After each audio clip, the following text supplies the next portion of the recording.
So the government now says, look, it was narrowly applied, and people say we shouldn't be as worried because there was only a couple hundred counts affected.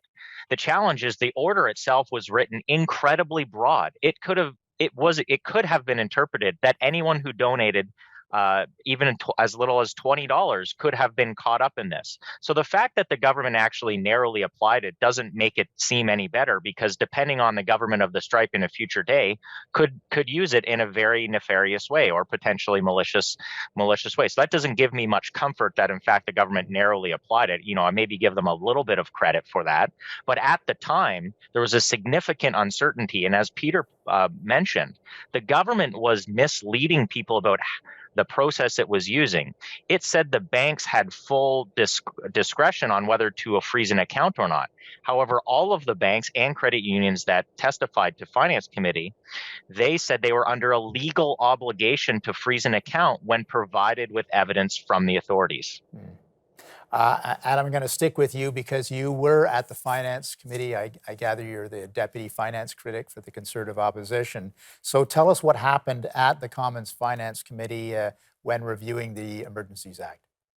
Well, we purposely had a fairly narrow scope, Tony. We didn't want to get into many of the questions of, constitutionality. We did talk about due process, but we were very interested in the process that the government used with financial institutions. Who knew what when did you get asked to implement this act? Did you have a heads up? We found that the large financial institutions, the banks, they were having conversations with the government prior to the invocation of the act, whereas the credit unions and some other financial institutions and other people in the sector were told after the fact. They found out when the rest of Canada found out that they were going to be asked to freeze bank accounts. So we focused a little bit on the process and then how somebody could, get an account unfrozen.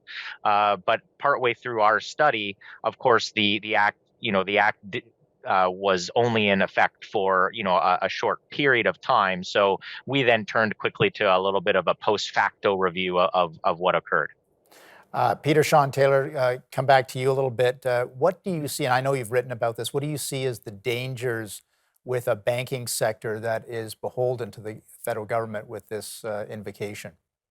Well, that's the really surprising thing about this. You can criticize the government on a political basis for invoking the Emergencies Act. What's really surprising from a consumer's point of view is the fact that how willingly the banks seem to go along with this.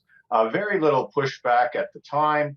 And even during the hearings that Adam attended, the banks seemed really interested in a strange sort of way in supporting the government's narrative, that it wasn't a big deal, that their customers didn't really complain.